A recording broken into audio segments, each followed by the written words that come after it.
Goeienaand, dit is so lekker om almal hier so te sien en ja, ons sluit hierdie reeks af met iets wat ons nog nie regtig al gedoen het nie en waar ons baie opgewonde is. So net gou-gou 'n prentjie inkleer dalk as jy inval vir die eerste keer vanaand. So die reeks waarmee ons besig is, dit voel so vreemd om te sit. So ek gaan net vir 'n oomblik hier so staan. Genade. Weet nie hoe hy wil die morele hoog omvat. Ek weet nie hoe preek jy op 'n stoel nie. Ek weet nie dit, maar in elk geval. So ons het hierdie hele reeks wat ons eintlik ingekleer het, hemel, hel en alles tussen. En die eerste week het ons afgeskop en Tom het ons net so klein bietjie ingelig oor wie gaan almal hemel toe en wie gaan almal hel toe. Eintlik maar sy wysheid gedeel rondom wat die skrif sê en 'n baie kernbeginsel is nie noodwendig goeie mense gaan nie noodwendig hemel toe nie. Mense wat in Jesus glo gaan hemel toe. En toe die week daarna het ek so klein bietjie gesels oor eintlik maar wat gebeur wanneer hemel en hel eintlik maar oorvleuel met ons lewe, dat die realiteit waarin jy leef, daar ander dimensies ook betrokke is en dat wanneer jy gehoorsaam is en wanneer jy leef in God se wil, jy so klein bietjie meer van hemel gaan beleef op aarde. Dit vat nie weg dat jy hel gaan beleef nie. En wanneer ek praat van hel, bedoel ek goed wat nie goed is nie, goed wat nie lekker is nie. En dan wanneer jy ongehoorsaam is, gaan jy so klein bietjie meer van daai beleef. En toe laasweek toe gesels ons so klein bietjie oor eintlik maar net eenvoudig die rolle van engele en demone en daai goed wat alles 'n rol speel in ons lewe en goed waar mense baie vra het. En ek moet sê laasweek was vir my nogals lekker geweest. Dit was cool geweest om daaroor te kon gesels. So vanaand is eintlik maar 'n baie maklike en eenvoudige een. Ons het niks voorberei nie. Behalwe dat ons moes alles voorberei wat ons geleer het al ooit oor hemel en hel, om seker te maak dat wanneer jy 'n vraag het, ons dalk 'n relatiewe antwoord kan gee en waar jy dalk 'n antwoord kan kry op iets wat jy dalk al baie geplaai het, iets waar jy al baie gewonder het. En eintlik die doel van vanaand is dat jy weg sou loop met meer sekerheid as wat jy ingekom het. So om aan te begin, dink ek, kan ek eers 'n vraag vra want ek's nuuskierig om 'n vraag te vra. Hierdie ou het nie gesê dit gaan soos dit wees nie. Hy breek 'n bietjie die reëls van hy. Okay, so ek sal graag die eerste vraag vra. Watch hierdie ou. Hoeveel mics wil jy hê? Ek wil net die aand begin deur te wys hoe gaan ons dit doen. So jy gaan na die mic toe opkom en dan kan jy jou vraag vra. So my vraag is baie maklik en eenvoudig. Ek het 'n hond gehad toe ek 8 was, Quickie. Soos so was te kort rukkie geweest. Nee, dit was nie soos Quickie nie, soos Quickie. Maar die hond gemoed. Die hond het gelyk soos 'n koe. En Quickie. Yes. Okay. 'n Fox terrier. Ek hou nie van waar julle gedagtes is op die oomblik nie. Ons het daai situasie gemelk nou vir 'n oomblik. Maar die hond het nie gemoed nie. Hy het net gelyk soos ek. So net anders het hy eintlik 'n klein kalfie gehad en jy het ek wil sê ons sal almal vir hulle anders hanteer as Jonathan. So my vraag is, gaan ek vir Quickie in die hemel kry? Okay. Jammer daaroor. Is dit nou ek gemaklik met die antwoord. Is dit nou jy die ysbreek en die vloer open? Ja, ek wil eintlik net geweet het, ja, gaan die diere wat ek baie lief het hemel toe? En ek dink hierdie is 'n sensitiewe vraag, so hy het dit nou baie vinnig geantwoord. Ek wil regtig vra vir simpatie. Vir mense wat regtig lief is vir diere. Imagine elke boek wat ek geskiet het is in die hemel. Ja, hulle gaan jou fyl uitkyk hoor. Hulle gaan vir jou, we meet again. Dit is baie awkward. Hou dit turntables. Maar ja, ek wil sê jy antwoord dit baie vinnig vir iemand wat se dogter baie lief is vir perde. Hy weet perde gaan die hemel toe nie. Ja, maar ek hou van haar perd nou. Bibi is baie oulik. Baie mooi perd. Ek dink dalk miskien net en weer eens jy doen dit nou op 'n baie interessante manier, maar net om dalk dan dit werklik te kan hanteer. Ek dink as mens lees deur die skrif en spesifiek kyk dalk na Openbaring, dan is daar baie verwysings in die skrif na diere in die hemel of dinge wat beskryf word of diere of wesens wat beskryf word as diere, maar ek dink jou troeteldier, koetjie of bokkie of gaan nie daar wees. Skapie, wat ook al hond jy nog gehad het. Hulle ek weet nie of ons dalk miskien wil ingaan vir 'n oomblik en praat rondom die verskil tussen mens en dier en die distinction. Ek dink as mens dink aan diere, daar gaan definitief diere in die hemel wees, moenie stres nie, maar jou dier gaan nie in die hemel wees nie. Want jou dier het nie 'n siel nie. Marius nee, come on, my dier het 'n siel. Ek kyk in sy oë en hy kyk vir my en hy lyk honger. Jou dier het 'n persoonlikheid, maar daar's 'n verskil tussen hierdie sielswese. So jou dier kan dink, jou dier kan reageer en hy kan leer ensovoorts, maar jou fisiese dier, of dit nou Quickie is of wat ook al jou dier se naam is, Quickie gaan nie in die hemel wees nie. Jy het my nog nooit vertel van jou diere of hulle name nie. Ek spaar op gewoon meer water oor dit. Ek het in 'n huis groot geword waar ons 13 honde gehad het. En ons erf was nie so jy het eintlik net uit ander diere se name uitgehardloop en tussen en hoeveel kinders was julle? Ons was 5 kinders gewees. So elkeen het ja, basies 2 gehad. Maar so die fisiese dier gaan nie al wees nie, maar gaan wel diere wees. Ja.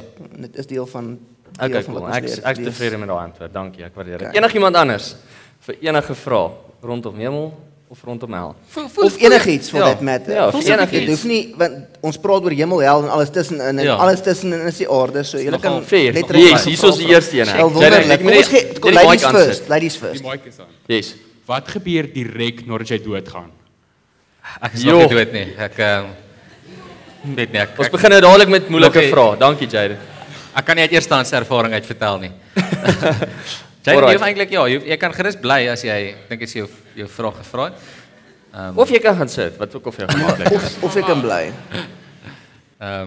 Ja, nee, so ek dink dit is 'n fantastiese vraag en ek wil nou nie 'n grappietjie net van dit maak deur die logiese te sê nie. Ek was nog nie dood nie, so nie heeltemal presies seker nie. Ek dink een van die vinnigste antwoorde wat mense waarskynlik sal gee as ons dink aan een van die bekendste voorbeelde in die skrif is waar die krimineel langs Jesus aan die kruis hang en oomblikke voor hy oorlede is, vir Jesus ook sê maar dink aan my wanneer jy in die paradys is. En Jesus se antwoord aan hom is voorwaar, vandag nog sal jy saam met my in die paradys wees.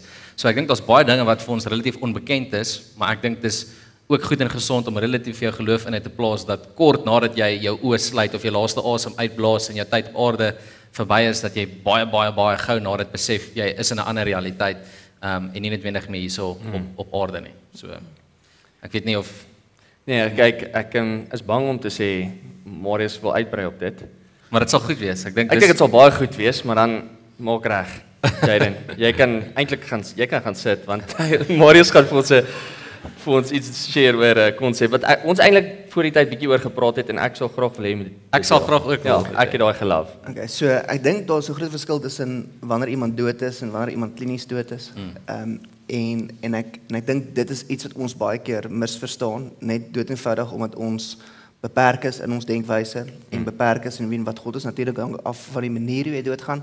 Maar byvoorbeeld jou hart kan gaan staan of jy kan al jou organe kan meegee, maar jou brein bly nog lewendig vir 'n X persentasie tyd. So jou hart kan byvoorbeeld tot stilstand kom of jou organe kan opgee en dit kan hier wees hier rondom 4 tot 5 minute voordat jou brein begin. Jou brein is nog aktief. Jou brein begin doodgaan en jou brein kan enigiets nog aanhou leef tot en met omtrent 10 minute nadat jou organe ophou funksioneer het.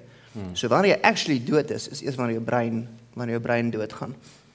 En dan gaan nie verder daaroor enigiets sê nie, anders ons baie lank daaroor praat. Eintlik die konsep is, ek dink ja, jy het lank 'n geleentheid om dat net direk wanneer jy nadat jy dood is, genuine dood, jy het 'n term gegee daarvoor, direk wanneer iets gebeur het met jou. Ons praat van dit ons hou vas aan genade want ek dink dis die een ding wat Christendom regtig onderskei van 'n klomp ander goeters af en dis die een ding waaraan ons vashou wat eintlik maar die mooiste is van Jesus is sy genade is ongelooflik onbeperk. En ek glo daar's genuine soveel geleentheid vir mense regdeur om te kies waartoe hulle gaan, maar ek dink net rondom wat met jou gebeur wanneer jy doodgaan.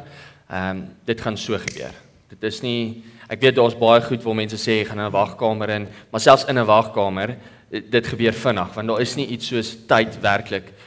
God is buite ruimte en tyd en wanneer jy ingaan na 'n plek waar jy sê gaan wag, is die teologie jy gaan dood en dan wag jy in 'n kamer en dan sal oordeel. Daai wag gaan nie regtig wag wees nie. Ek sien dit baie keer dat dit gebeur in 'n oomblik van tyd. Dis verby, maak nie saak of dit 1000 jaar en vir 2 dae of dit 'n uur is nie.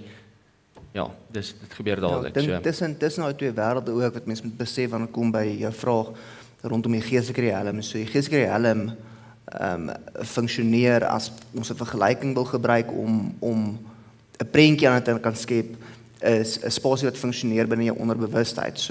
So sonder om in detail in te gaan rondom hoe okkultiese rituele werk of mense wat in ander gelowe betrokke is, hoe dit werk, maar dit speel baie sterk in binne jou onderbewustheid. En jou onderbewustheid wanneer jy doodgaan bly nog vir 'n tyd lewendig. So ja, vir Jonathan gesê het, ek dink daar's 'n spasie vir genade hang af natuurlik hoe jy doodgaan.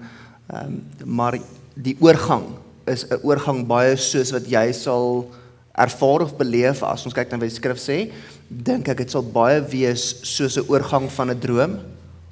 As mense baie keer visioene kry, is dit ook soos amper 'n gevoel wat mens kry dat jy in 'n droomspasie of in 'n droomwêreld begin ingaan, binne 'n ander dimensie in beweeg en wanneer jy doodgaan, gaan daai gevoel waarskynlik baie soortgelyk wees soos dit. Wanneer mense dink aan mense wat baie naby doodse ervarings gehad het, sal dit gewoonlik hulle beskrywing wees van dit, dat hulle binne 'n spasie ingegaan het wat soos 'n droom gevoel het of ervaar het of so en oorbeweeg het na die ander dimensie toe. Yes. Enigiemand anders Dis so. Great.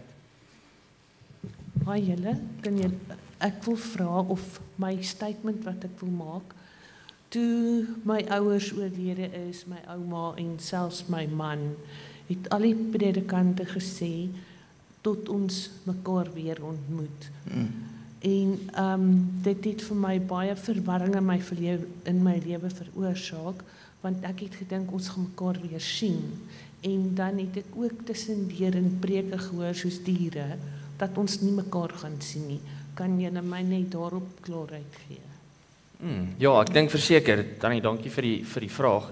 Ek dink wat baie keer daarso gebeur is, mense sê in 'n oomblik en 'n tyd goeters wat ons rustig laat voel en gee vir ons vrede rondom 'n spesifieke gevoel wat jy dalk mag beleef. Maar ek dink die skrif is ook duidelik dat wanneer ons eendag in die hemel is, dan gaan ons almal mekaar sien. Ons gaan almal mekaar ken. Dit gaan nie noodwendig die verhouding wees wat jy nou het op die oomblik nie. Ek dink baie van die vrae wat daarop mee aansluit is, maar my vrou met wie ek getroud is, my man met wie ek getroud was, gaan ek hulle kry in die hemel en dit hang ook seker af hoeveel mans of vrouens jy gehad het, want dit gaan dalk 'n awkward ontmoeting wees. Maar die Bybel beskryf nie dat ons in daai huwelik gaan staan of ons in daai spesifieke verhouding gaan staan nie. Ons gaan almal mekaar ken, maar daar gaan nie seer wees of enige gevoel van hartseer of teleurstelling nie. Of jaloesie of jaloesie of sulke goeters nie. So ons gaan definitief almal mekaar sien. Hoop ons in die hemel en ek dink regtig genuine dat die mense wat jy hier leer ken het en die mense wat jy nou koester en familie en so aan, gaan mense wees wat jy in die hemel sien en mense wat jy ken. Dit gaan net nie noodwendig wees soos wat ons dit nou verstaan nie en ek dink dis 'n moeilike ding rondom die konsep van jy het nou 'n verhouding met iemand en daar gaan jy ook 'n verhouding hê met iemand, maar nie noodwendig die verhouding wat jy het nou nie. Dit gaan nie 'n tipe van jy kan dit nie gaan klassifiseer as 'n vriendskap of as 'n huwelik of as 'n verhouding nie. Dalk as of ma en pa of iets soos dit nie. Dit gaan net mense wees wat in verhouding met mekaar staan in God se teenwoordigheid en ek moet sê dit is nogals iets wat rondom die antwoord, rondom hoe ek baie keer oor dink. Dis 'n moeilike konsep om te dink hoe dit gaan lyk en hoe dit gaan wees. So ek dink as mens kyk na die skrif dan sê hy vir ons dat en Jesus verwys nogal baie daarna toe dat ons almal is kinders van God. So ons kry verheerlikte liggame. Hoe dit byvoorbeeld gaan lyk is al die mans ons gaan gebou wees soos Jonathan. So die manier hoe ons gaan lyk, ons gaan gesonde verheerlikte beste weergawe van wat God eintlik ideaal vir ons beplan het oor hoe ons liggame moet lyk en hoe ons moet wees, dis wat ons gaan kry wanneer hy ek wil nie nou ver uitgaan, spasie nog los vir die vraag, maar dan die verhouding wat ons gaan hê, byvoorbeeld as jy dink aan jou ma of jou pa of jou kind of jou broer of jou suster of jou vriend of jou vriendin of selfs die mense wie jy nie eens ken nie, gaan jy ken in die hemel, want ons almal is God se kinders. En die verhouding wat daar gaan wees is 'n familieverhouding.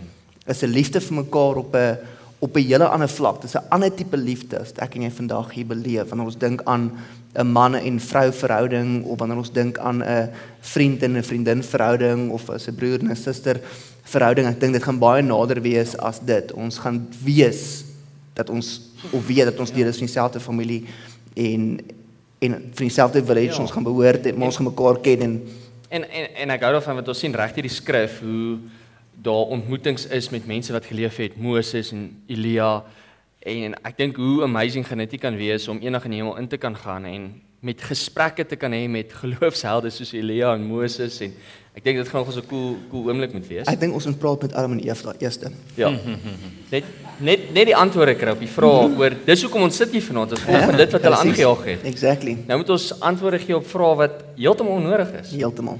So net en ek wil ook weet wie was eintlik skuldig. Want dis maklik. Ja, nee, ek wil sê dit. Okay, kom ons los hom nou. Enigiemand anders nog vra? Dis nie so was enetjie. Okay, so ek het soort van twee vrae. So mense soos Moses, Abraham en so voort wat soos voor Jesus dood gegaan het, op die aarde geleef het te goeders. hoekom is hulle in die hemel as hulle gesondig het, maar Jesus is nog nie dood gegaan vir hulle sondes nie? En mense soos klein babatjies en mense wat nog nooit gehoor het van Christus nie, en dis nie hulle skuld nie, is hulle ook in die hemel? Great. Dis amazing twee vrae. Fantastiese vraag. So, wel, ja, okay. Ek dink Ek dink as jou nou, jy het hom gehou. Nee, kom aan, ek het net eers gesê dis 'n great vraag. Nou land hy sommer hier. Om vinnig versigtig nominate hierso.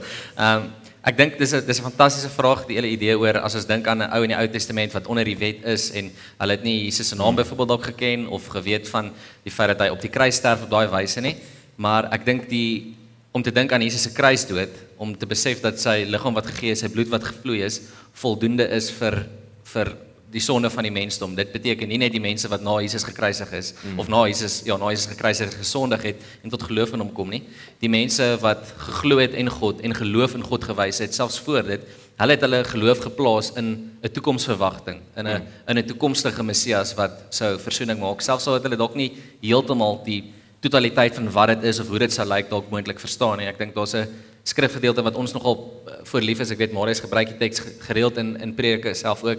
En ek dink dit is Genesis 15 waar God met Abraham praat en basies 'n verbond met hom sluit en die hele gedagte gaan daaroor dat Abraham glo in God. Hy glo in God se belofte. Hy glo in wie hy is en op grond van daai geloof reken God om dit tot geregtigheid. So Abraham, 'n Moses en enigiemand in die Ou Testament is nie noodwendig gered gewees omdat hulle die wette onderhou het eers of omdat hulle heilig was in daai opsig nie, want dit is nie moontlik vir 'n mens nie. Die wet is nie daar om jou te red nie, maar juis om jou tekort aan 'n redder eintlik uit te wys en hulle is gered gewees deur geloof in God en wat hy sou voorsien nog steeds. En eintlik maar om aan te las op daai, sorry Tom, is eintlik maar ons lees ook waar Jesus nadat hy gekruisig is hy af na die doderyk toe en daar het hy 'n klomp mense vrygemaak rondom wat in hom geglo het. Want soos Tommy genoem het, dit was nie moontlik om regtig tot redding te kom op grond van jou dade nie. Dit was amper 'n onmoontlike taak geweest en op grond van wat Jesus doen en dis wat my so my brein wegblaas is in terme van dat Jesus se opoffering wat hy gemaak het nie net vir mense was daar nie net vir ons nou nie, maar vir mense wat was is ongelooflik cool. Absoluut. So ja, en dan die ander enetjie, sorry. Ja, ek dink die ander vraag ook, ek dink dis 'n vraag wat mense al oor jare en jare praat en bespiegel en debatteer en waarskynlik nog lank gaan wees. So ek dink daar is 'n paar opinies dalk miskien of strome in teologie en denke rondom dit. Ek dink meeste slim ouens, hulle verwys na iets baie keer as, ek dink in Engels praat hulle maar van die age of accountability of ouderdom wat 'n mens toerekeningsvatbaar is en ek dink mense verskil oor wat daai ouderdom is of dit nou miskien dalk 11 is of 12 is of 13, maar daar basiese ouderdom is waar 'n mens tot 'n mate kan begryp en kan weet en waar jy verantwoording gaan doen vir jou sonde en wie jy is en ek dink meeste teoloë en ek dink ons waarskynlik aan hierdie tafel, ek wil nie noodwendig nou namens hierdie twee manne ook praat nie, maar is relatief van die oortuiging dat byvoorbeeld 'n babatjie of iemand wat sterf voordat hulle werklik kan weet of hoor op daai wyse, hulle is by God en ek dink daar's weer eens verwysing in die skrif ook eintlik na dat Dawid wat natuurlik 'n seun verloor en verwys na hierdie deur dat hy glo hy gaan sy seun ook sien en ken in die hemel, in die ewigheid. So ja, ek weet nie of dit sin maak nie, maar dis Ek dink 'n ander deel van jou vraag was geweest wat van die mense wat nooit van Jesus gehoor het nie, wat iewers op 'n eiland bly en hulle het nooit die kans gehad om die boodskap van die evangelie te hoor nie, so gaan God daai mense hel toe stuur net op grond van dat hulle nooit die geleentheid gehad het nie, definitief nie. Dit is nie, ek dink die prentjie wat ons baie keer het of wat mense baie keer skep van God is dat God hierdie baie kwaai ou is wat elke geleentheid soek om mense hel toe te stuur. Maar die skrif sê eintlik vir ons as 'n goeie pa. 'n Goeie pa, ek weet nie, wil nie graag julle kinders met hel toe gaan nie. En sal nogal tamelike harte en hulle hande afbetlei om seker te maak hulle kinders kom by hom. God is nie besig om redes te soek om mense hel toe te stuur nie. Hy is besig om met alles in hom te fight om redes te kry om mense weer by hom te kan kry. En daar is die beginsel binne die skrif dat God mense oordeel op grond van hulle openbaring van hom. So is die catch, jy sit vanaand hier so en jy kry klomp openbaring van God en God gaan jou oordeel op grond van jou openbaring van hom. Maar die persoon wat nie die openbaring gekry het van God nie, God gaan nooit oordeel op grond van die openbaring wat God deur die Gees aan hom gemaak het. Niks meer nie. Dis hoe God se oordeel gaan lyk oor hulle. Ek dink Petrus, skies net op daai gedagte. Petrus skryf nog iets interessant en ek kan nou nie presies weet, maar in een van sy twee briewe rondom in die Bybel. In die Bybel, dis korrek. Dis definitief in die Bybel oor waar hy verduidelik eintlik mense wat wonder, maar hoekom wag ons nog steeds nou vir Jesus en dis nou al 2000 jaar later en die volgelinge of die disippels het glo hulle leef in die eindtye en nou is dit 2000 jaar later nog steeds die eindtye en dan sê hy God is nie jy weet kwaai of wat nie, hy's geduldig want hy wil nie dat enigiemand verlore moet gaan nie en daarom gee hy tyd dat mense tot inkeer kan kom, dat hulle hom kan hoor. Hy stel eintlik die vervulling van sy belofte in daai opsig, soos Petrus het beskryf, uit juis sodat mense gered kan word en nie verlore moet gaan nie. So ek dink dis net 'n teks wat definitief bewys God se hart is om mense nie hel toe te stuur nie, maar juis om redding en ewige lewe vir hulle ook te gee. Ek dink hierso was beweging gewees aan hierdie kant of was ek verkeerd gewees? Daar's potensiële beweging. So ek wou eintlik my beskeid bemerk, maar toe hoor ek dis nie die regte forum hiervoor nie. Dis heeltemal Ons promote Ouma Rasks, ek dink. Ja. Alright, my vraag is, Lucifer was uit die hemel uit gegooi as gevolg van sonde. Beteken dit dan dat daar in die hemel saam met God sonde was? Kyk, so is dit Ek was so net daar. Ek het die vorige een gehad. So lekker manne, vat vas. Gaan groot.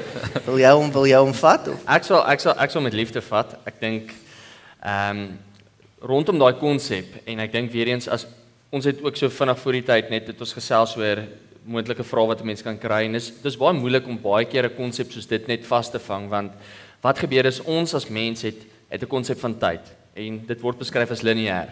So daar's 'n begin en daar's 'n einde.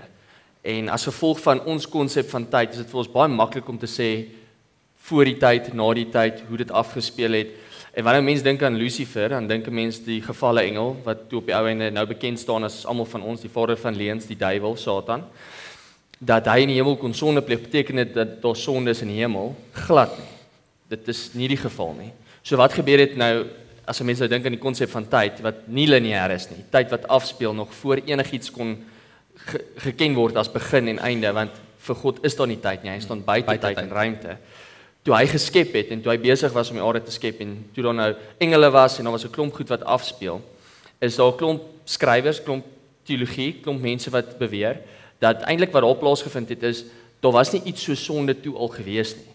En dat die rebellie eintlik maar amper as die begin van sonde bekend staan, miskien dalk die eerste teken daarvan en toe dit plaasvind, toe word hy uit die hemel uitgegooi.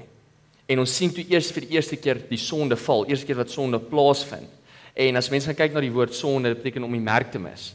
Om nie noodwendig naby aan die merk te leef wat God vir ons gegee het, is om na hom toe te beweeg en alles wat hy gemaak het en alles wat hy saamgestel het vir hom en deur hom is, dat wanneer ons weg van daai beweeg, mis ons die merk.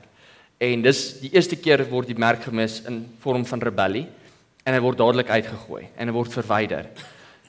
En na dit wil 'n mens amper sê, as 'n mens nou dink aan tyd, is vir ons is maklik om te sê, maar na dit kan ons ook lees dat Jesus sê, en hy bevestig dit, daar gaan 'n nuwe aarde en 'n nuwe hemel wees. Maar dit gaan nie vir ons moontlik wees om sonde te kan pleeg nie. Want as 'n mens sê, daar was sonde gewees en toe word Lucifer uitgegooi, beteken dit, jy gaan sonde kan pleeg as jy in die hemel is? Glad nie. Daar gaan nie so oomblik vir ons kan wees as 'n mens om te kan rebelleer of sonde te kan doen nie. So dit was nogals 'n interessante, ja, ek dink dis 'n interessante onderwerp, want wat 'n mens dink aan rebellie en uitgooi, ek dink daai was dalk die eerste teken gewees van iets wat die merk was, en die Here het gesê, hierdie is nie hoe dit moet wees nie, en verwyder hom en 'n klomp engele wat hom gevolg het, en toe sien ons die sondeval, maar as 'n bewering ook, dat daai dalk dieselfde tyd kon gebeur het as die versoeking aan Eva, wat 'n baie interessante teorie is. Ek dink die beginsel wat Jonah aanraak is rondom tyd, is vir ons as mense, is hierdie massief moeilik om dit te verstaan. Want ons het tyd en ons is beperk tot tyd. Ons is beperk tot 'n begin en tot 'n einde, maar God is die begin en God is die einde. En as ons regtig waar kan probeer, en dit is vrek moeilik om hierdie in te kan sien, maar in God se prentjie kan insien rondom hoe hy na tyd sal kyk, kan ons sê dat alles te gelyktydig afspeel nou in hierdie oomblik. Ja. En dis moeilik om ons koppe rondom dit te kry. Want ons koppe is so geprogrammeer en ons wêreld is so geprogrammeer, iets begin, iets eindig.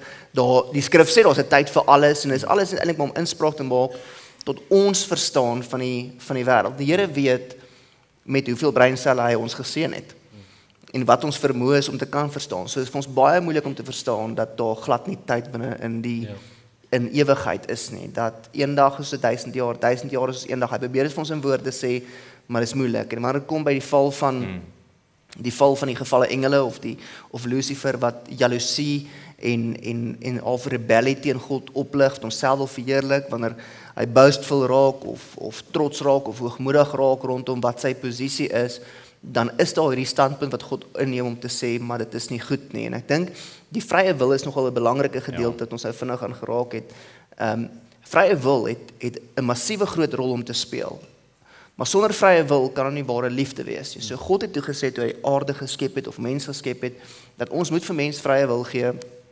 Die invloed van die vyand is daar om nog steeds amper al wil ek sê rebellieus te wees of om verwoestend te wees teenoor dit wat God droom vir ons as mense. En hy speel in op die vrye wil van mens.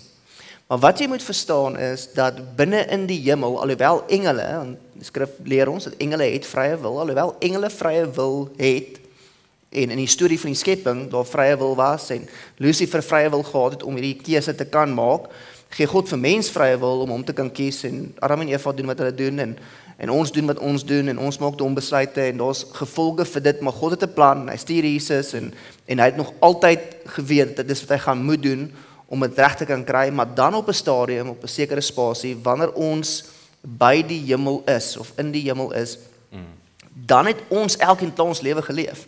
Ons vrye wil uitgeleef. En dan gaan vrye wil, wanneer ons in God se teenwoordigheid is, nie meer in die volste sin van die woord bestaan nie. Dit gaan wees eintlik hoe God eintlik aanvanklik wou gehad het, sonder dat enige invloed is van buite af. Die gevalle engele gaan weggewerk word van hierdie dimensie, van hierdie spasie waar God ons in gaan hou. En in daai spasie gaan ek en jy vrye wil verseker hê, maar nie noodwendig die vrye wil, of ons dan nog moet kies vir God of nie vir God nie.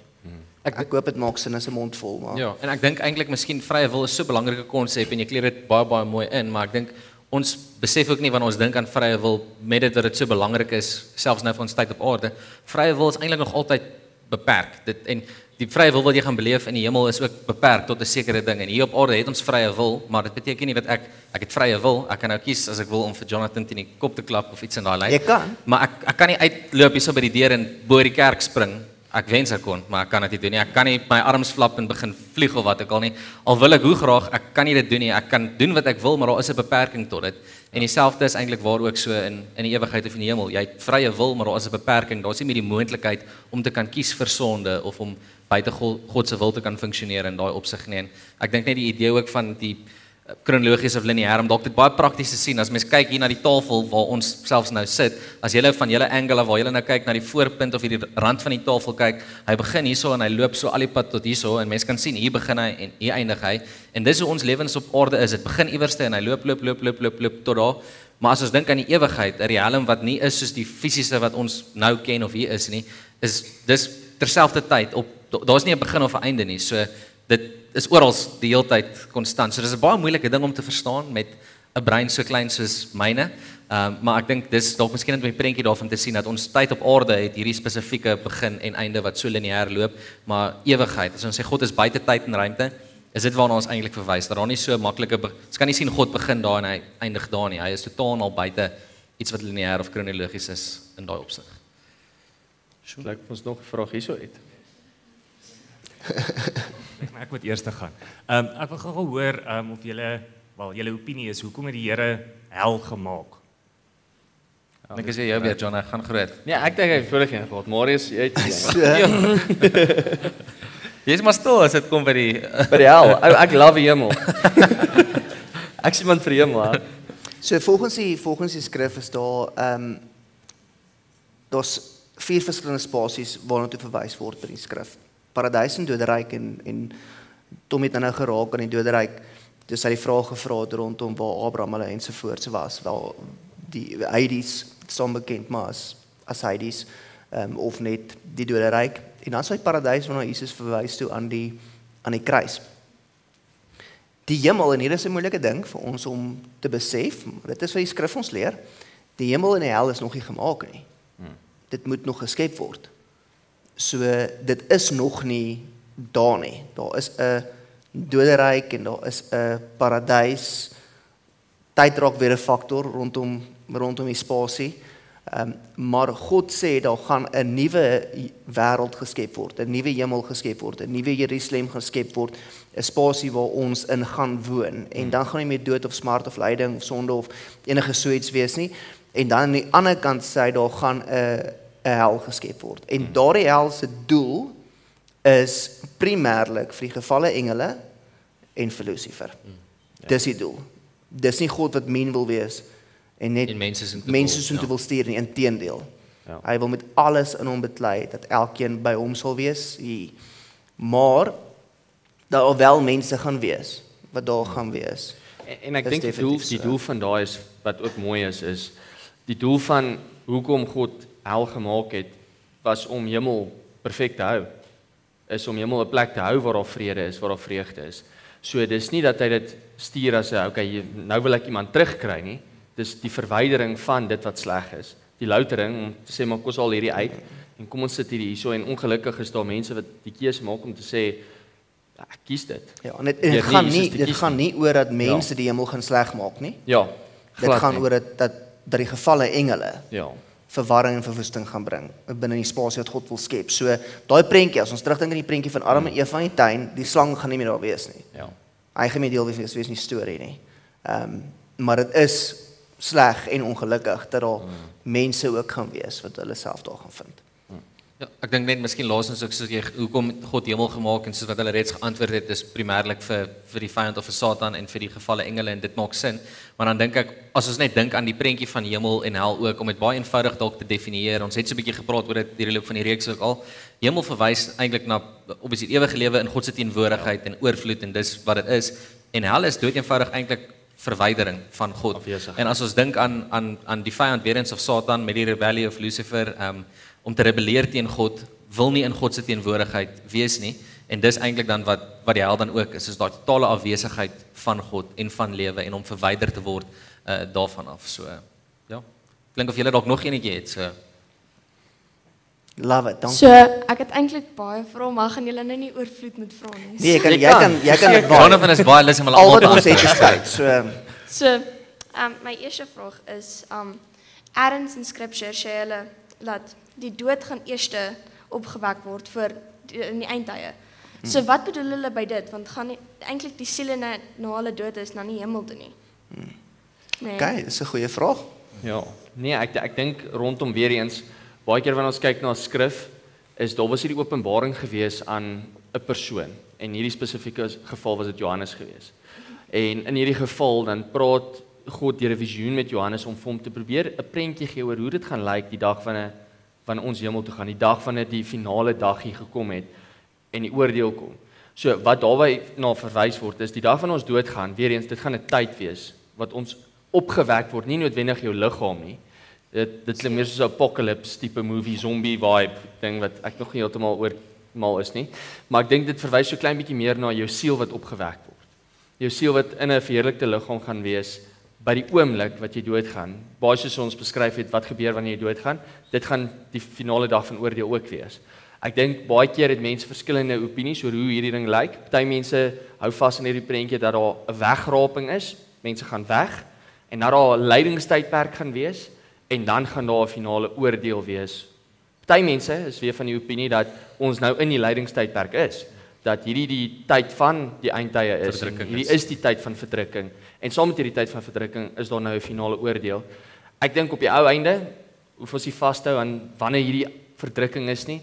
Ons kan eerder net vashou aan die feit dat Jesus kom om ons te red, en ek sien uit na hemelvaart want dis wat die belofte is. As hy kom terug om ons te kom haal, en wanneer jy doodgaan, dan gaan jy opgewek wees in jou siel. En dan gaan dit 'n oomblik in tyd wees wat jy dan in jou verheerlikte liggaam gaan. So kom ek probeer om vir anders te gee. Nie dat Jonathan het hom beautiful geantwoord. Maar wanneer hy doodgaan, wanneer Tommy doodgaan, wanneer ek doodgaan, wanneer jy doodgaan, wanneer jy dink aan jou ouma of jou oupa of wie ook al, of mense wat dalk 1000 jaar terug doodgegaan het. Omdat daar nie regtig tyd is nie, gebeur alles terselfdertyd. Okay, so ek weet dit is heavy moeilik om te verstaan.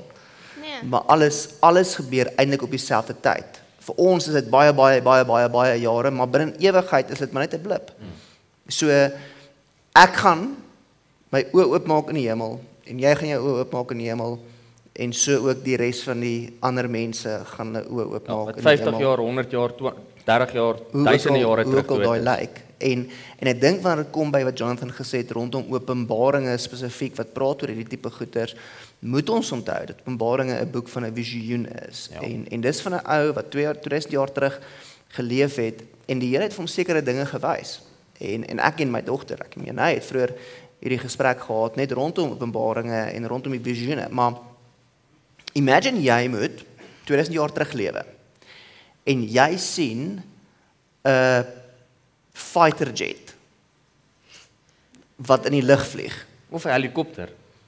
'n Fighter jet is soveel beter. 'n jetski. En daar's tande op hom geteken.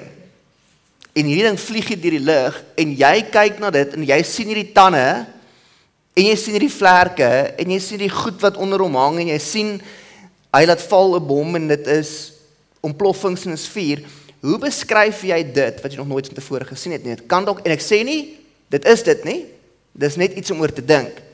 Dit kan wees dalk miskien sê maar hierdie ding het die bek van 'n leeu en die vlerke van 'n voël en daar kom vuur uit sy vlerke byvoorbeeld uit. Klink soos 'n draak. So net mens moet daai onthou dat in die konteks van waar Johannes gesit het. Ja.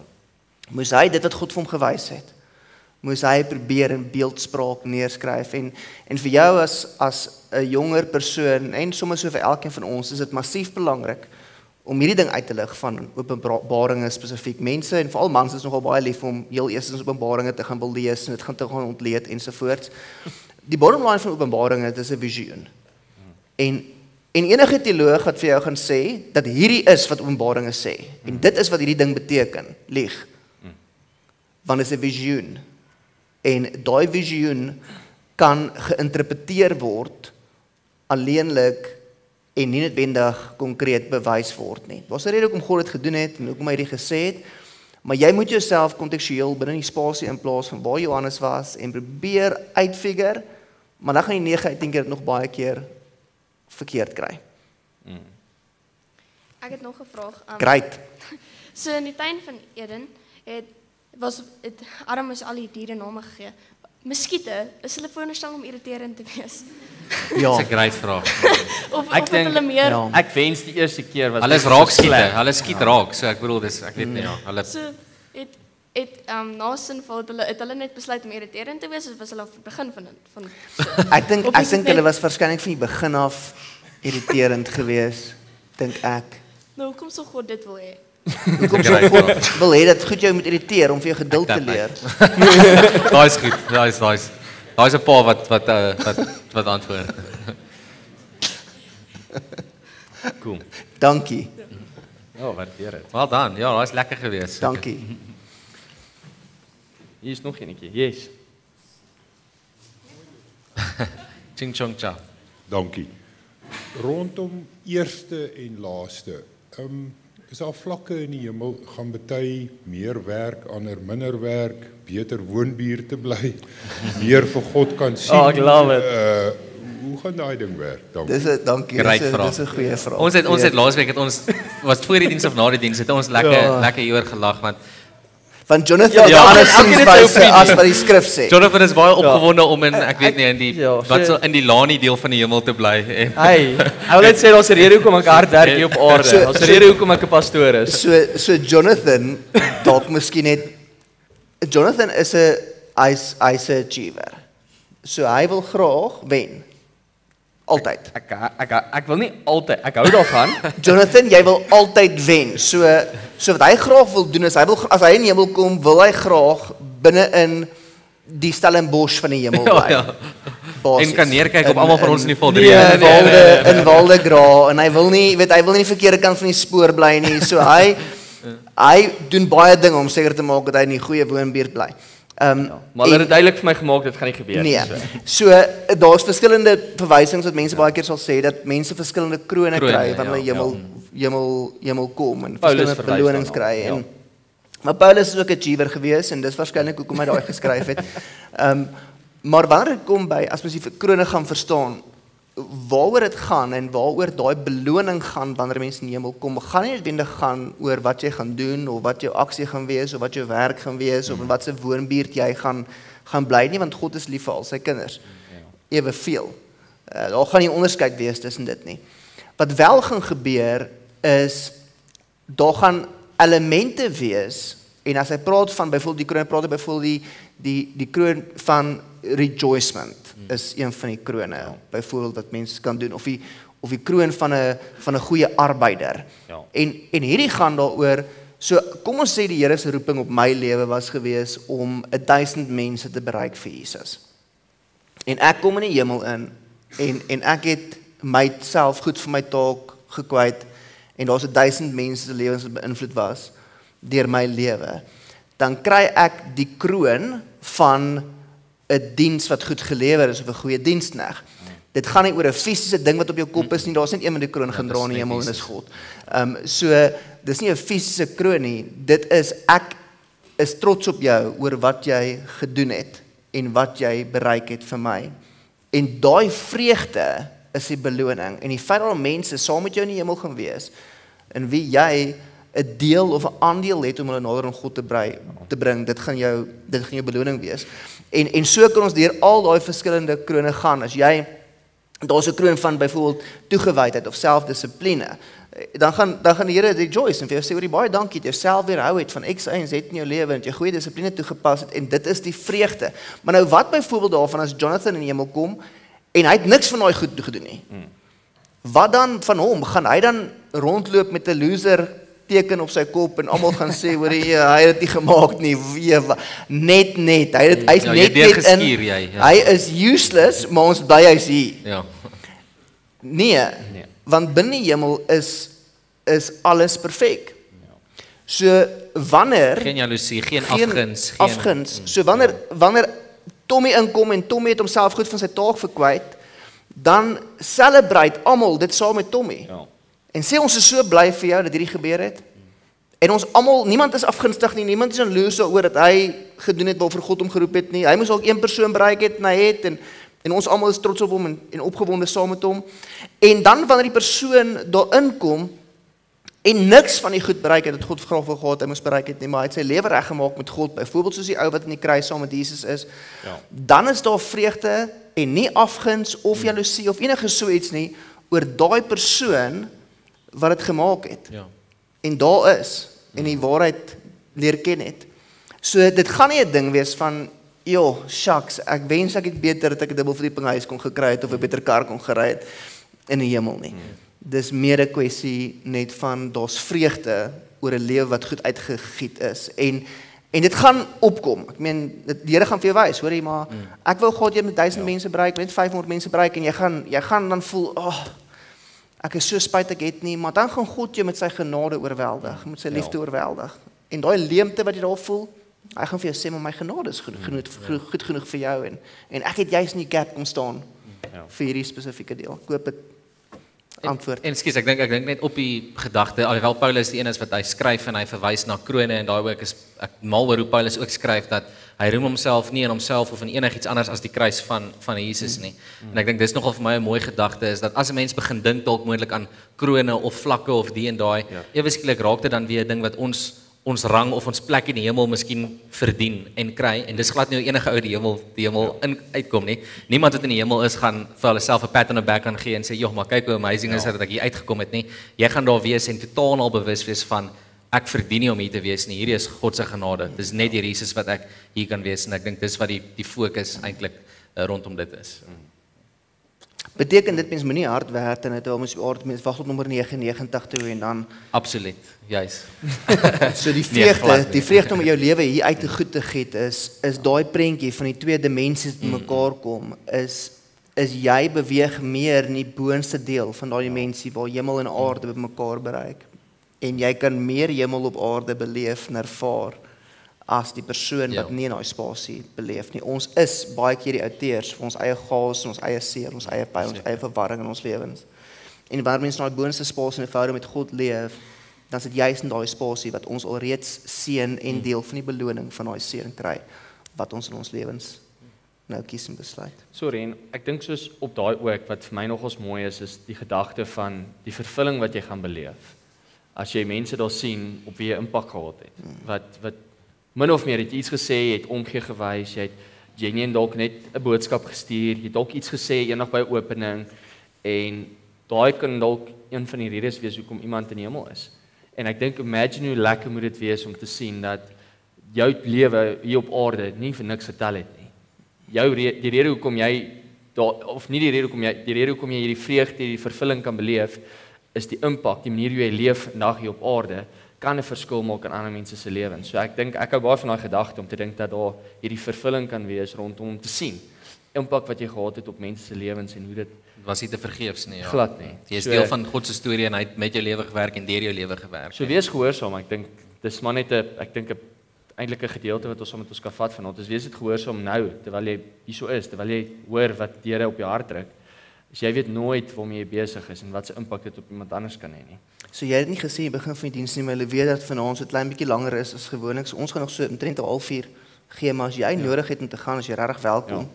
Maar ons wil graag 'n space skep waar ons soveel as moontlik mense vrae kan probeer hanteer en antwoord. So daar net 'n vraag gehad.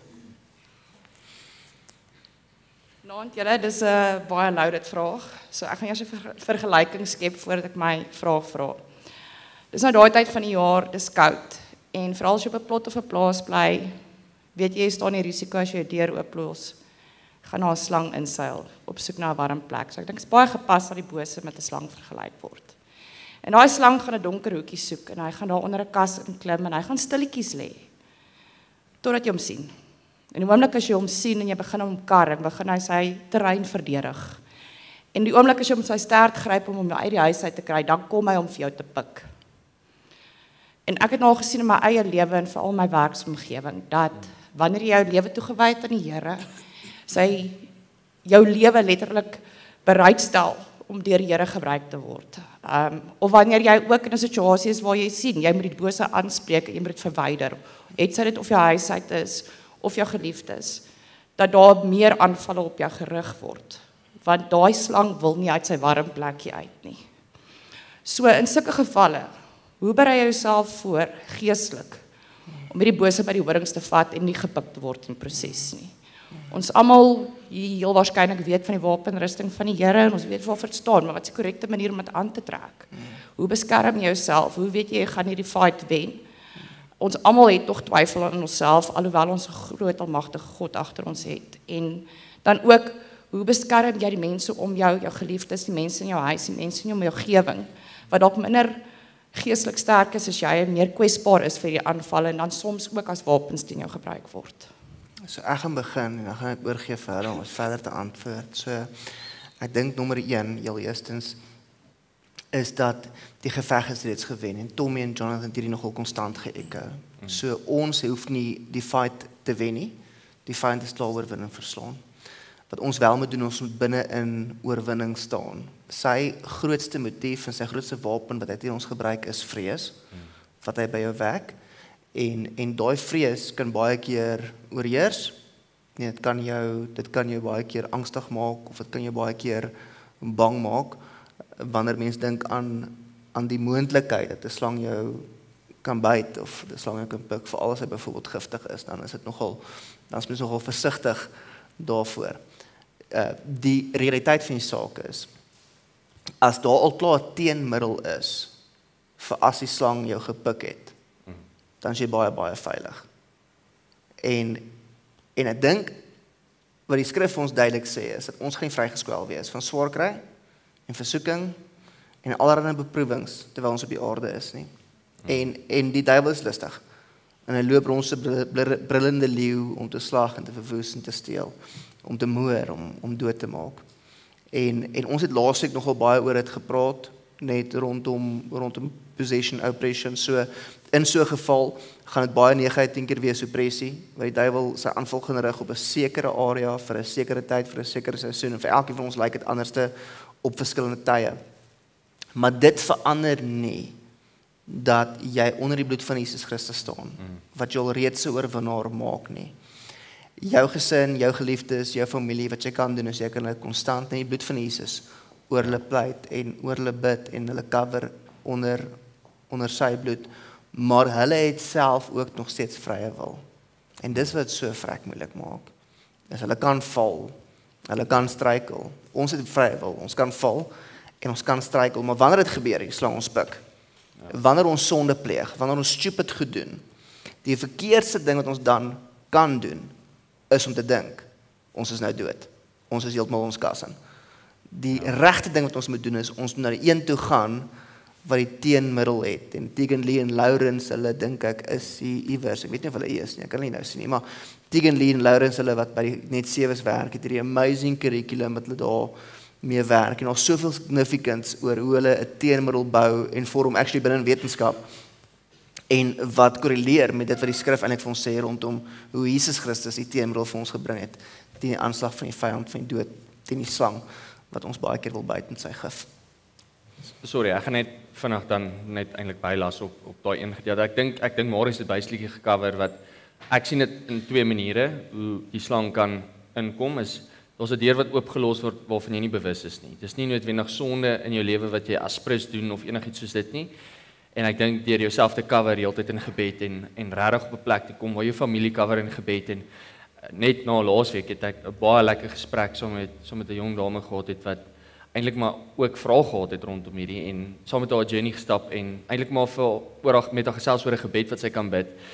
En eintlik dat hulle as 'n familie ook die vermoë gehad het om self te kan gaan in hulle eie huis te salf. So daai's een gedeelte. Ek dink vir my die eenvoudigste gedeelte en ek dink die plek waar ons die meeste deure ooplos is ons eie keuse en dis sonde. En ek dink vir my is dit belangrik en vir elkeen van ons is dit net om eers daai goed te check. Waar is die plekke in jou lewe op die oomblik waar jy deure ooplos onnodiglik? Is dit verslawings, is dit afguns, is dit waar is die goed waar jy weet jou hart nie op die regte plek is nie? Want daar gaan die duiwel eers te gryp. En hy gaan daarso jou besig hou met onnodige goed. En dit ons dink baie keer dit moet baie keer hierdie groot verslawing en hierdie groot baie keer is dit ietsie eenvoudig soos net 'n gesprek, 'n geskinnery. Dalk 'n gewoonte wat jy aangeleer het wat nie goed is nie. En jy kan so kwaad word vir iemand. Dis iets wat ek al geleer het. Jy kan so kwaad word vir iemand sonder dat jy ooit 'n gesprek hoef te voer in iets wat jou kop self opgemaak het, dat die vyand jou klaar gewen het deur heeltyd jou te herinner aan hierdie gesprek en hierdie verhouding en hierdie situasie dat jy al so ver weg beweeg het van wat jy eintlik moet doen deur jouself te beskerm deur weg te bly van net eenvoudige goeters, maar ek sê dis eenvoudig, dis nie so maklik nie. En ek dink om jouself eerstens te probeer beskerm van sonde af dis die moeilikste ene, maar ek dink ook die eenvoudigste manier om weg te beweeg van daai aanval af. Enige ander vrae?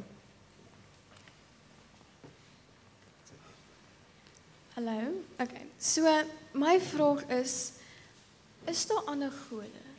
Ek dink ek het ergens gelees in die skrif waar ek weet nie wie dit was nie om eerlik te wees. Dis fyn.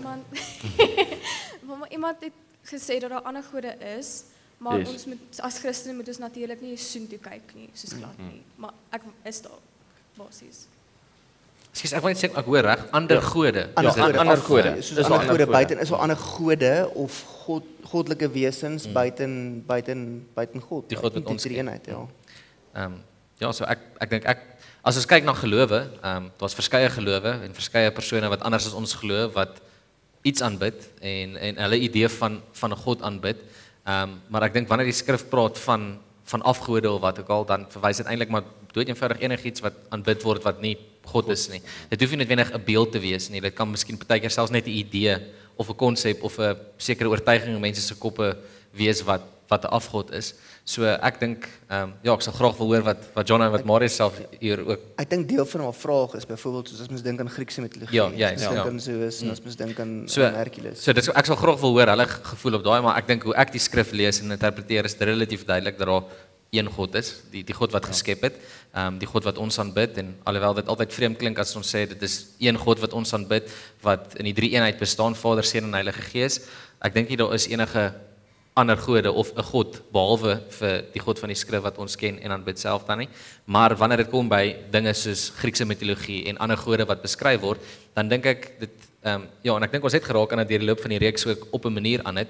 Dis nie noodwendig 'n god of 'n godheid nie, maar dit is waarskynlik iets wat in die boosheid of in die geestelike riekelm bestaan en wat op daai wyse mense om die bos lei en hulle laat glo dat dit 'n god is alhoewel hulle nie noodwendig werklik 'n god is nie. So ek dink dis iets wat beskryf word as 'n god of mense het die oortuiging of die opinie dat dit 'n god is, maar dit is nie werklik 'n god soos die God van die Bybel wat ons. Daar kan selfs mistiese bewegings wees of kragte wees wat geopenbaar word deur dit.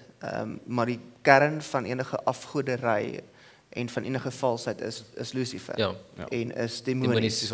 So wanneer daar verwys word na 'n ander god toe, daai god elementêr van of jy nou dink is 'n olifant met 6 hande, of hoe ook al, daai god wat mense skep of wat mense vorm of wat mense na toe aangetrek word is dood eenvoudig net verleiding en misleiding en demonies. So jy het een God, die enigste God, God die Vader, Seun, Heilige Gees, 3 in 1. Ons is mense, is liggaam, siel en gees, so is God 3 in 1.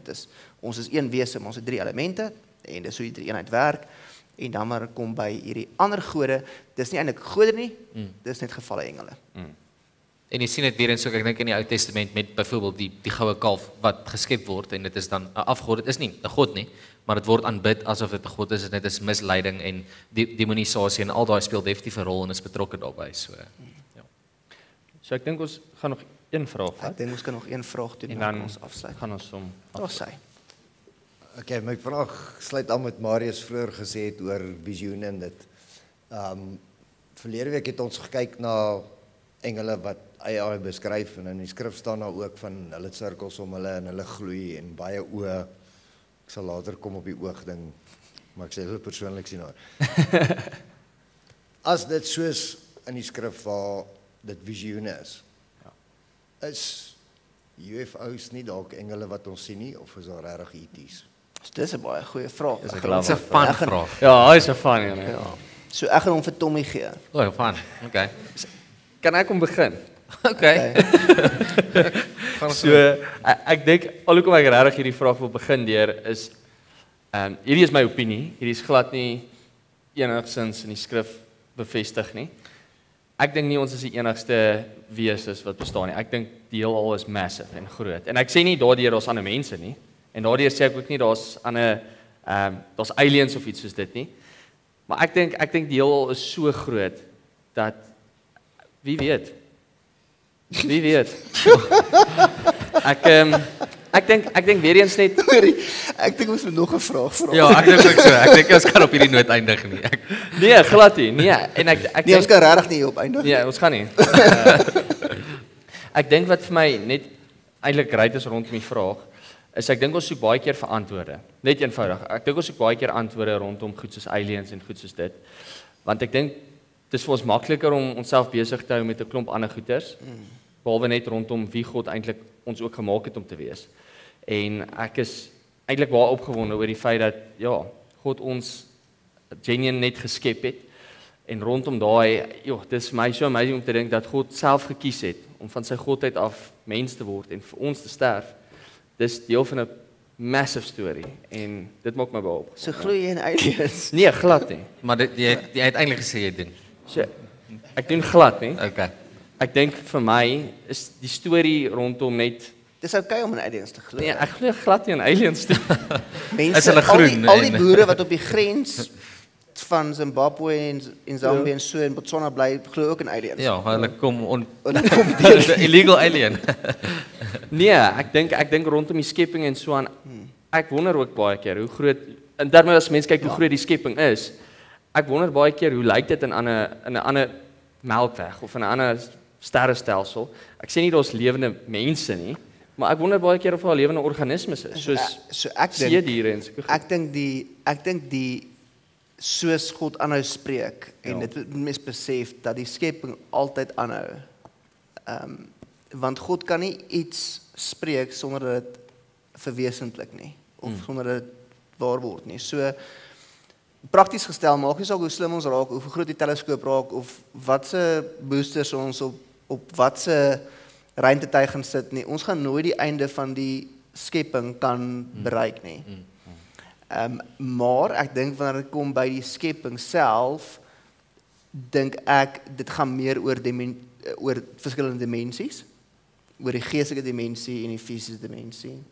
Dat God het die aarde uniek en anders te gemaak en dit in lewe ingespreek en geskep met 'n baie spesifieke doel. En ons is mense geskep met 'n baie spesifieke doel. En as daar 'n spasie is waar daar moontlik iets anderste is of leef, sal hulle doel en motief heeltemal anders te wees. Maar ek dink dit is moontlik, kan visioene, definitief, dit is nie noodwendig van die tafel af nie, kan daar geestelike manifestasies wees wat mense sien, moontlik in die lig, of dit noodwendig iets alien rag is, of iemand dalk miskien net baie vleis geëet het, en dalk te veel brandewyn gedrink het, of iets gerook het, is ook moontlik, of dalk miskien net die manier, ek weet toe Starlink se satelliete die eerste keer hier verbygekom het, Suid-Afrika, het almal op die bandwagon geklim en gedink, hier is dit, hier is hulle, hele string van hulle, en hier kom hulle nou vir ons.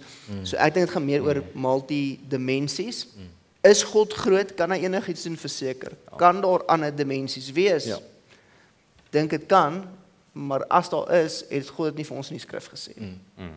So ek dink om weer eens dalk net, eenvoudig is dit moontlik dat as mense 'n UFO of iets sien wat hulle nie verstaan of begryp nie, dis moontlik dat dit dalk dit kan wees.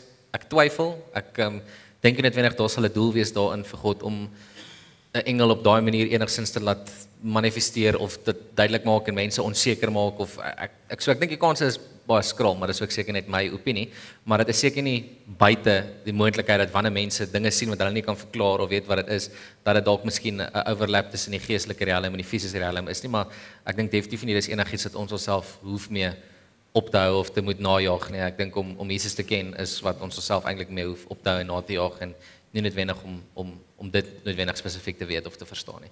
Maar ek sien baie uit na my gesprekke wat ek en Jonathan gaan hê hieroor na die tyd. Dit gaan nogal lekker raak. Ek kan nie wag nie. Sien regtig uit. So ons het nog 12 minute voor half. As enigiemand vir oulaas een vraag nog wil vra, kan ons dit doen. Anders kan ons ons het nog 2.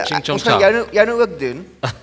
Ons het 3. So as ek my ma 'n vraag vra, dan en sy ken nie die antwoord nie, dan sit gaan vra vir die Here as jy by hom uitkom. Wag, Martin, so jy sê, as jy jou ma 'n vraag vra en sy ken nie die antwoord nie, dan? Gaan sê, jy gaan enig vir die Here kan vra. Dan sê sy, as jy by die Here uitkom, gaan vra vir hom. Ja. So, ek wil dan ook hoor, as ek dan vir die Here 'n vraag vra, gaan hy hom antwoord. Ek weet hy gaan, maar as ek vir hom nou byvoorbeeld vra, want hierdie is my droom, ek wil graag weet hoe die soos alles begin het. Ja. Nou, wetenskaplikes sê mos soos the Big Bang en wara. En ek glo ja, die Big Bang was waar, maar ek glo ek die Here het die Big Bang gemaak. Maar ek wil soos hê dat als soos 'n movie basically uitspeel. Dat hy wat jy kan sien. Na kamer toe waar die soos hoe alles begin het en tot oneindigheid of ek weet als die hele het mos gesê tyd is basically niks. Ja. Maar ek wil graag daai ding soos die hele ding hê as 'n movie. Nou gaan dit kan gebeur en as dit kan asseblief. So ek dink regtig dit kan ek dink regtig so iets kan gebeur as jy by God kom en jy vra van wie vra Here hoe het hy geskep. Maar wat mense ook sien in die skrif dat vir die laaste ewigheid loop die hemelse wesens rondom God en sê heilige Here. Ek dink soos vir die eerste 50 biljoen jaar gaan ons net waarskynlik uitpaas en wakker word net oor die grootheid van wie en wat God is. En daarna sal ons dalk miskien 'n bietjie beter kan begin funksioneer. Ek dink God gaan vir ons as hy al vir die laaste ewigheid gedeeltes van homself openbaar aan hemelse wesens en hulle is elke keer in verwondering. Dink ek God gaan definitief dele vir jou wys van hoe goed mekaar gekom het soos wat tyd verbygaan in die ewigheid. Ek dink dit kan definitief gebeur. Ek dink hoekom sal 'n pa nie vir sy kind graag wil iets leer nie. Maar daai kan 'n goeie movie wees. Ja, solank jy die regte popcorn byderhand het, dan gaan 'n lang movie wees. Dis 'n lang movie wees. Dis 'n lang movie wees. So daar agter, jy het nou opgestaan, so eers vir jou kans gee en dan vir jou kans gee en dan gaan ons afsluit. So, dit mag dalk 'n vreemde vraag wees, maar mense wat visioene kry en dit word waar, hoekom kry hulle dit en wat doen jy daarmee? Great vraag. Ek dink wanneer mense visioene kry, dis natuurlik dink ek deur God geïnspireer En dit sal 10 teen daar's twee goeters wat kan afspeel. Dit kan of goddelik wees of dit kan selfs demonies wees. Ek dink visioene nie noodwendig demonies nie, want die duiwel kan nie vooruit sien nie. Dis net God wat vooruit kan sien en begin van tyd kan sien. So wanneer daar 'n visioen is wat mense vooruit kan sien, is dit goddelik, maar ek weet nie meer of God regtig nou deesdae aan mense openbaar nie. Soos ek het verstaan, ek weet nie of hier enigiemand is wat onlangs 'n visioen ontvang het wat gaan waar word nie. Maar rondom die skrif en wat die Here kom en hy gee hierdie visioen aan die profete, Johannes wat die boek van Openbaring geskryf het, is die doel baie eenvoudig om mense te vertel van 'n storie wat besig is om af te speel. En die rede hoekom God hierdie vertel is om vir ons te sê dat hierdie lewe wat ons vandag leef nie die enigste realiteit is nie. Daar's iets wat ons leef meer as net nou. En ons kry die geleentheid om hierdie lewe wat ons nou het te gebruik om hom te eer en glorie na sy naam toe te bring. En ek dink wanneer mense visioen ontvang, is dit God wat iets aan jou openbaar of iets aan 'n persoon openbaar om ander mense te vertel daarvan. En ons sien baie van daai gevalle in die Ou Testament, profete Elia, Johannes, waar hulle hierdie boodskap eintlik maar oorgedra het aan mense om te sê maar okay, hier is visioene wat ook gaan gebeur. En ek dink dit gee ook iets van geloofwaardigheid, want wanneer jy iets kan voorspel en sê maar dis wat God gaan laat gebeur en dit gebeur, baie mense wat twyfel sê dan okay, great. Ek glo nie die, want dit was voorspel voor die tyd en nou sien ons hoe dit afspeel. En as ons kyk na die akkuraatheid van die visioene wat Johannes ontvang het, is alles sover nog steeds spot on. Daar's nie 'n visioen wat nie vervul is nie. Elia wat Jesus se kruisiging voorspel het, visioene daaroor gehad het, al daai goed was eintlik maar vir die doel dat mense kan sien en beleef dat dit wat God mee besig is, waar is. En dat dit nie net 'n storie is nie. Ja, ek dink op daai noot, ek dink wat jy ook net na kan kyk is byvoorbeeld na Paulus het byvoorbeeld op Damaskus 'n visioen gekry en dit het radikaal sy lewe verander. Dit was die doel van die visioen gewees, of die Here sou 'n boodskapper vooruitgestuur om te sê, maak gereed van die ou wat klomp Christene vervolg, gaan binnekort by jou huis aanklop en jy moet hom so en so hanteer en dis wat jy moet doen. En so wanneer God vir mense visioene gee, gaan dit gewoonlik wees of gekoppel wees aan om jou voor te berei vir dit God graag in jou lewe wil laat gebeur. En soos die ander dame nou gevra of die vraag gesit het, eintlik maar dat jy nie struikel in jou geloof wanneer iets uitspeel nie. So baie keer dan kan jy ook miskien 'n droom kry of jy kan 'n visioen kry van iets wat gebeur wat baie dramaties dalk miskien selfs kan wees in jou lewe. En dit is tot voorbereiding van jou gees om sterk te kan wees binne in daai tyd, of om gehoorsaam te wees aan God in daai tyd, of dit 'n profetiese visioen noodwendig is. Dit is 'n relatiewe konsep. Dan jy laaste. So ek wil net eintlik by die vraag wat sy gevra het of daar ander gode is. Ek wil net weet hoekom is daar dan ander mense wat aan ander goed glo met die kennis wat ek het dat die Here vooruit geweet het wat gaan gebeur en wat gebeur ook met die mense wat wel daar gebore word en so groot gemaak word en nie weet van Christus nie. Right. So jou vraag is tweeledig. Heel eerstens, die eerste deel van jou vraag gaan oor die vrye wil wat God vir mense gee. En hoekom is daar mense wat ander gode volg indien nou nie ander gode nodig is nie? En as God dan geweet het dat daar ander gode gaan wees, hoekom het hy dit dan toegelaat? So is baie sterk gekoppel aan vrye wil. Ja.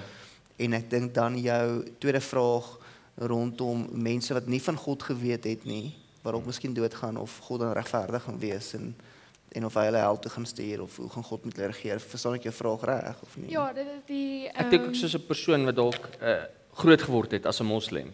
Ja. En net moslim reëls kry en nooit blootgestel word aan wie Christus is nie, wat gebeur met so 'n persoon? Ja. Okay, nee, ek sal afskop dan. Ek dink en dan gaan jy hom miskien huis toe kan dryf tensy jy is ek dink ons gaan 'n spanpoging weer kan aan mekaar sit. So ek dink die gedagte daar is net een God dan, maar hoekom is daar dan ander gode wat aanbid word? Ek dink misleiding en dit is weer eens een van die strategieë van die vyand. So daar's baie mooi quotes en klisjéerige goed wat baie oulik is. Ek kan nie nou almal van hulle uit my kop uit dink nie, maar as die vyand byvoorbeeld nie noodwendig vir iemand kan oortuig dat God nie bestaan nie, dan gaan hy iemand waarskynlik oortuig dat hy 'n ander God net moet eerder aanbid. So ek dink dis deel van hoekom daar verskeie gode is wat al deur die geskiedenis heen aanbid word, alhoewel daar eintlik net een God is. Maar ek dink die hart van die vraag soos Marius noem, kom dalk miskien meer vanuit 'n plek van die vrye wil en wat ons dan voel as God geweet het dit gaan so wees, hoekom het hy dit toegelaat? En ek dink dis weer 'n uitdaging wat mense al baie lank oor praat. Iets wat ons miskien moet weet rondom die idee van vrye wil is net omdat God iets weet en dit vir ons moontlik maak of dit toelaat, beteken nie hy is verantwoordelik daarvoor of dat hy dit so laat uitspeel het nie. En iemand het een keer vir my 'n vergelyking gebruik of 'n vergelyking gebruik om dit te verduidelik en dit is dalk vir my die beste verstaan rondom die idee van vrye wil. As jy dink dalk miskien aan die polisie of 'n speurder, 'n detective wat alles weet van 'n suspek. Hy ken hom goed, hy ondersoek hom al vir jare, hy bestudeer hom, hy weet hoe hy dink, hy weet hoe hy redeneer en hierdie suspek kom los of hy ontsnap in hegtenisname op 'n stadium en dan moet hierdie speurder nou 'n plan aan mekaar sit vir hoe hy hierdie ou gaan vang. En hierdie suspek of hierdie krimineel, hy besluit hoe hy gaan escape, sy pad wat hy gaan vat is, hy gaan hierso so hardloop, hy gaan hierso regs draai, hy gaan hierso links gaan, hy kies en hy besluit heeltemal. Hy het vrye wil om te kies waartoe hy hardloop en waar en hoe hy gaan. Die speurder wat hom ken en wat alles weet wat se pad hy gaan stap en waar hy gaan opeindig, maar hy veroorsaak nie dat hy daar opeindig nie. Hy het nie gekies dat die persoon daar moet opeindig of daar moet wees nie. Hy's net alwetend. Hy weet waar daai ou persoon gaan opeindig, maar hy is nie noodwendig verantwoordelik daarvoor of het nie bepaal dat daai persoon daar moet wees net omdat hy dit weet nie. So dis net 'n manier om dalk te verstaan die gedagte van vrye wil kan bestaan en God gee daai vrye wil, maar hy is nie noodwendig verantwoordelik daarvoor dat ander mense dit kies of so besluit nie. Ek weet nie of dit sin maak op die gedagte van ander gode dalk miskien en hoekom sal God dit toelaat of wat ook al nie. Ja, ek dink as dit kom by ander gode in elk geval ook net as mens dink aan die islamitiese geloof of as mens dink aan die hindoe gelowe, as mens dink aan die mormoonse geloof, as mens dink aan die Jehovah-getuies, wat gewoonlik gebeur in die geskiedenis van daardie godsdienste of daai bewegings van die grootste geloof wat ons het is, daar is 'n enkele stem, uitgesluit die Joodse geloof of Joodisme, is daar hierdie enkele persoon wat openbaring kry van God af en hy gaan vertolk of verwoord hierdie openbaring wat hy gekry het as die waarheid of as 'n regstelling in die islamitiese geloof op die Ou Testament, Nuwe Testament en Jesus, maar as een persoon. Ons verskil as Christene is, dis nie net een persoon nie, dis honderde, duisende mense wat openbaring van God gekry het.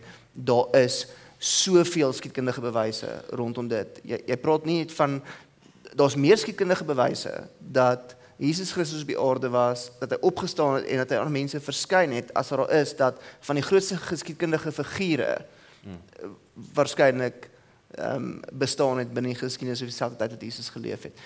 Maar dis nie net een persoon wat dit gesê het nie.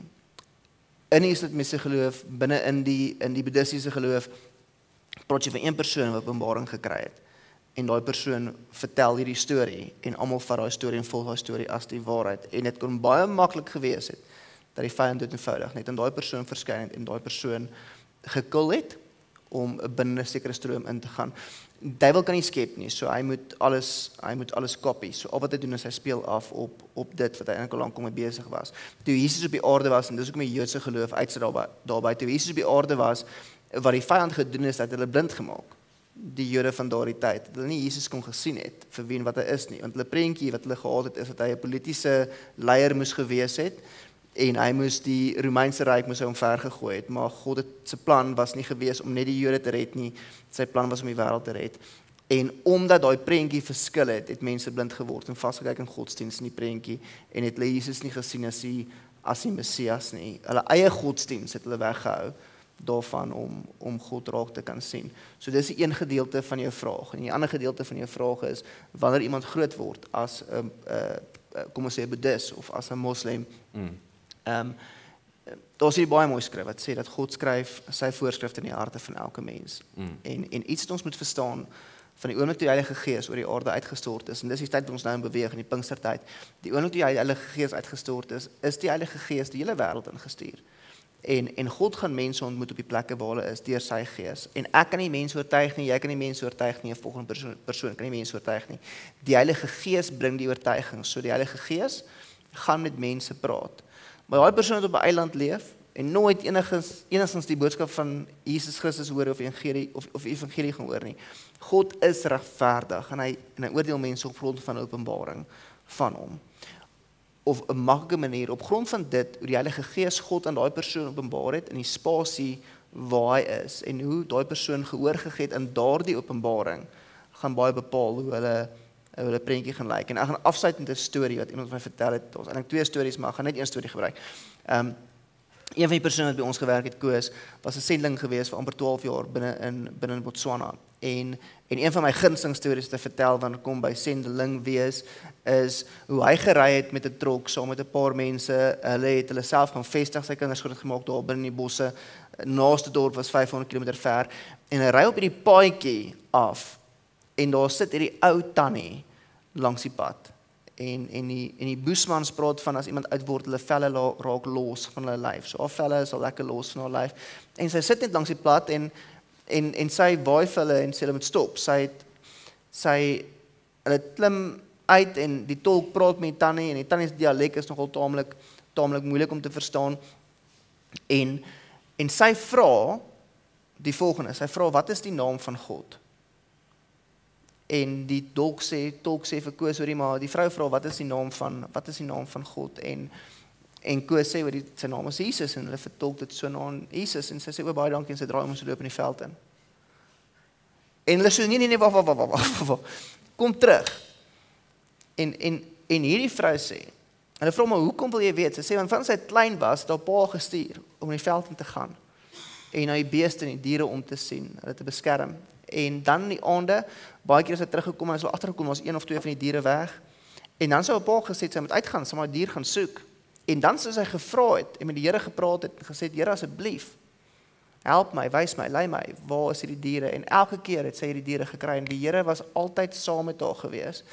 En sy het net met hom gepraat en gesê sy wil graag weet wat is sy naam voordat sy doodgaan.